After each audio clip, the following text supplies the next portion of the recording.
Well, what we're doing here is we're straightening out a saw plate. Let me just see that for a second. All right, we'll mark our spot right here.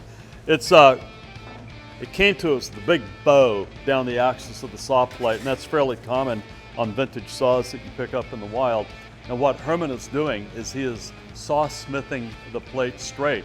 And what that means is he's simply using a sawmaker's hammer and he's keening the surface of the saw plate to compact the grain on this side and expand it on the opposite side where it meets the anvil.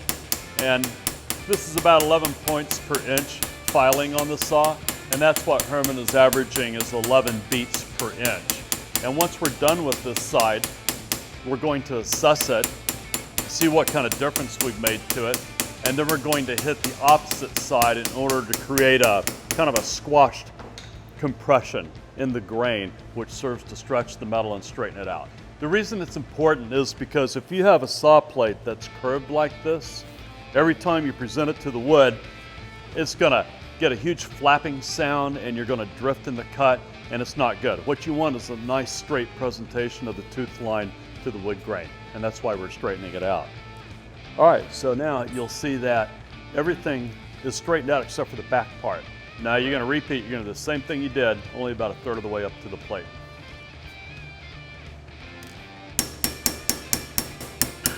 All right, now assess it. Why don't you guys come on in and let's just see what we got going on.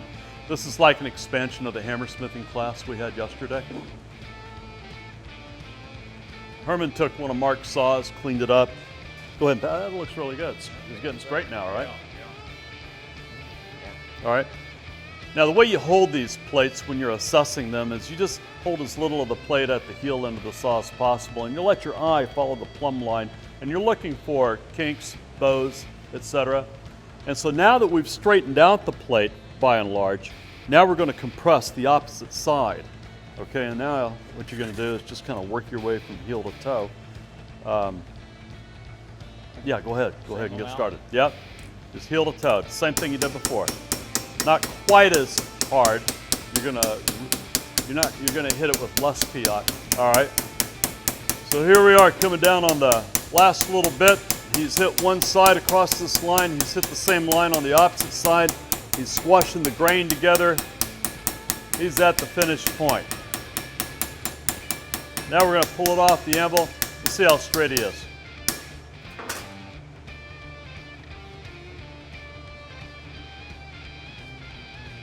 All right, we are about 90% straight, and that's a good goal for a vintage saw. Now there's a few other tricks we're going to do for the finishing edge, but now I want you to flex this saw right about here like that. Is it stiffer than what you started?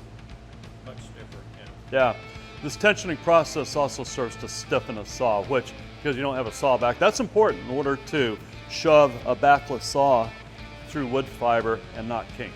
So there you go, saw smithing 101.